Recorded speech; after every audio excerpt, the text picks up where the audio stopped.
Hey guys আসসালামু আলাইকুম। এইটাও একটা সতর্কতামূলক ভিডিও, কারণ আমি এটার নিজে ভুক্তভোগী। আপনারা এটা সামনেই দেখতে পাচ্ছেন আমার স্কিনের কি অবস্থা, মানে ছোট ছোট গুটি গুটি বাম্পস উঠে এমন অবস্থা হয়ে গেছে, আমি লিটারেলি এখানে হাত দিতে পারছি না। আমার স্কিনটা অনেক গুটি গুটি ফিল হচ্ছে। এইটা মূলত আমার হয়েছে গতকাল। হ্যাঁ, গতকাল রাত্রেবেলা হয়েছে, কারণ আমি গতকাল দুপুরবেলা শেভ করে এসেছি।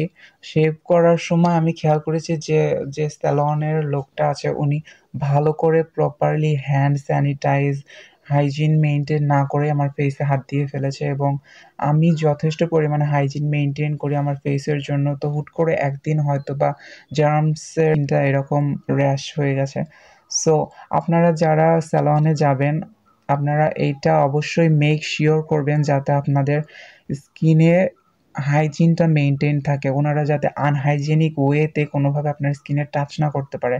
নয়তো এই স্কিনের একটা মাত্র সমস্যা থেকে আপনার হাজারটা সমস্যা সৃষ্টি হতে পারে। আপনার এখানে ধরেন র্যাশের কারণে একটা দুটো একনি উঠলো, পাম্পস উঠলো, আপনি সেটাকে পোক করলেন, সেইটার জীবাণু সারা মুখে সেটার ক্ষেত্রে আরও একটার থেকে আরও 10টা একনি বা স্কার এইসব তৈরি হতে পারে। সো এইটা ডেঞ্জারাস বিষয়, আপনারা অবশ্যই খেয়াল রাখবেন। যদিও বা এটা অনেকের হয় না, আমার skin sensitive, allergy prone, acne prone সব কিছু, সেই জন্য হয়তো বা আমার স্কিনটাকে ট্রিগার করেছে। তবে যাদের করে তারা অবশ্যই এটা জিনিসটা খেয়াল রাখবেন।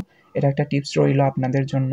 আপনারা যারা শেভ করতে যাবেন তারা অবশ্যই এই জিনিসটা খেয়াল রাখবেন যাতে আপনাদের হাইজিনটা মেনটেন থাকে অন্তত।